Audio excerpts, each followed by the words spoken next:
G'day guys, Carla from Go Travel. Today in the garage with the big girl. But today I'm going to be trying to make a portable water tank pump. I don't know what you'd call it. Long story short, I've seen online these jerry cans with an inbuilt pump in them. I thought that's a bloody great idea. So I went to buy one. Turns out they're over 200 bucks. And I went, that's ridiculous. So I've got an old camp shower lying around. Went and bought a new water jerry can. Went and bought a couple of fittings. I don't know if this is going to work. One or two things is going to happen. I'm either going to make my water pump jerry can, or I'm going to have a jerry can with a couple of holes in it. But either way, come along, let's see how we go.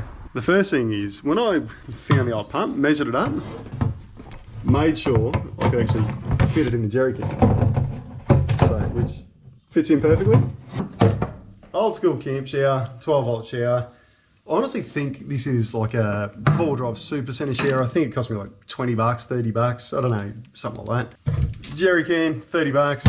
Couple of fittings from Bunnings. I think they cost me $1 each. Couple of nylon washers from the bolt shop. Went down to Jaycar and bought this electrical gland, waterproof gland.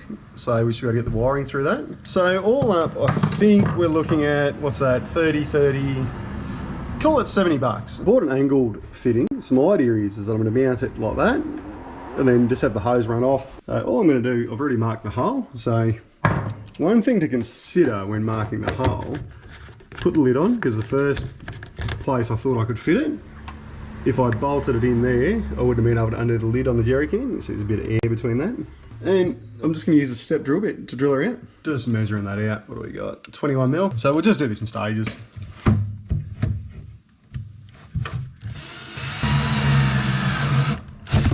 See how that would get away on you really easily.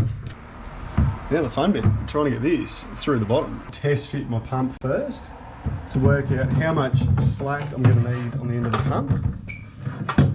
Right.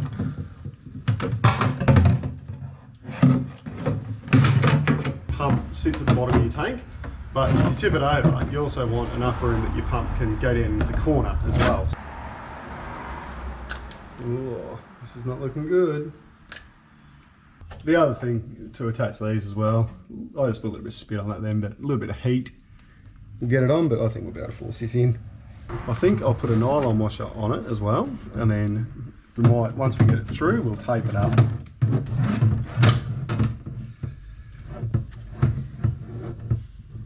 Oh, how the f are we going to do this? We've been doing this project for about a week now, and I've had it working, had it waterproof, but I've changed a few fittings around a few times, and I think I've got it worked out now. So there was a moment there where I thought we've just got a jerry can with a hole in it of stuff. I ended up using this brass fitting to get it working, but that sat above the jerry can and it sat up higher than what I'd like. So now what I'm going to do is I'm going to replumb the internals of the pump so that this big nut sits inside and only the thread comes through the top, and hopefully we can get it working. I'm going to try and use just a straight fitting, so that'll screw into the bottom of that. The washer will go on top, on the inside, and then that'll stick through the top, another washer on top, and then screw that on. What I'm hoping to do though, is also put a nut on the top of that, because it'll be easy to do the nut up in that fitting. To make these fittings easy to get on, I've just been using Kel's hairdryer. I'll style that again, heating up the hose, then it becomes really pliable, and then just slot it on.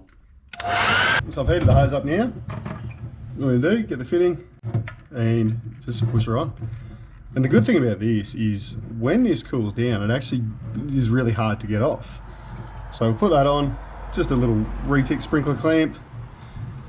Now with a little bit of luck, I don't know if I'm going to be able to hold on to this to tighten it. That might be the difference. So I've also bought a 90-degree bend fitting as well, just in case I can't actually physically tighten it. But we'll see what happens. With a little bit of luck with the brass fittings, it should be easy enough to thread on and tighten. Thread tape. So I will thread tape these fittings as well, obviously to make it watertight. The hardest thing is actually trying to get your hands inside the jerry can and move stuff around to get it to stay where you want it to stay. I don't think it needs to be extremely tight, but as you can see, now that's a brass fitting. I'm going to use some dental floss to get it through the jerry can, through the hole. Got my floss tied to the end, got the washer on, got the hole. Hopefully with a little bit of luck, we can just drop it in and pull it through. I don't know if I'm going to be able to get my nut on with my washer and my fitting. Whilst I've got it, I'm going to run a bead of silicone across the top of it too. And obviously that'll just help make it watertight. I actually cut the side off that washer to have it sitting flat.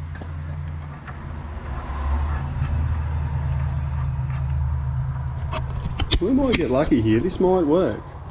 So the hardest part about this is going to be getting that tight in place whilst the bottom bit potentially spins. And of course we don't want to over tighten it because it'll potentially pull it through. So it's just that finding that fine line between getting it on and getting it working. Alright, this is still a bit pliable, but just put a little bit of silicone on it. And that'll just help it slide on. Just put our little hose clamp back on her. Alrighty, that was a million times easier than every other way I've tried it.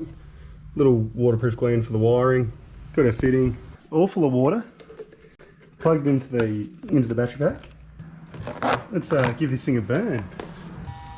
I think as it pumps and works, I think you'll need to open the breather. I think it'll start to concave the tank. Let's just have a look at this. Yeah, it will, but that's fine. Just open the breather, and then she flows freely. Let's see if she is actually watertight. No, it doesn't appear to leak. It's good. No leaks. This elastic seems to work on the watertight gland because these watertight glands, as I found out, are not watertight. So all I did was take the top nut off it and then just filled it full of elastic and then put the nut back on. The other fitting seems to be fine, doesn't seem to leak. You probably could buy a nicer brass fitting. I might look into that just in case that gets knocked around because these retic sprinkler fittings will break pretty easily. A litre of water. Let's see how long it takes us to get to that leak.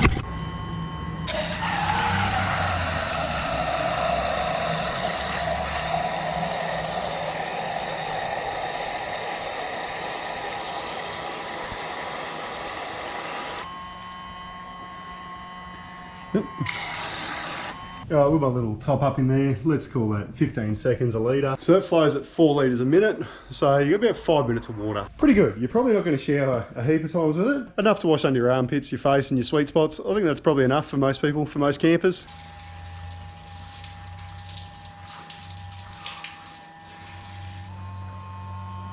Hey, Magic Mike, eat your heart out. Well, if that's enough to refresh you after a hard night in the swag, nothing will be. I've got to say, I am extremely happy with that.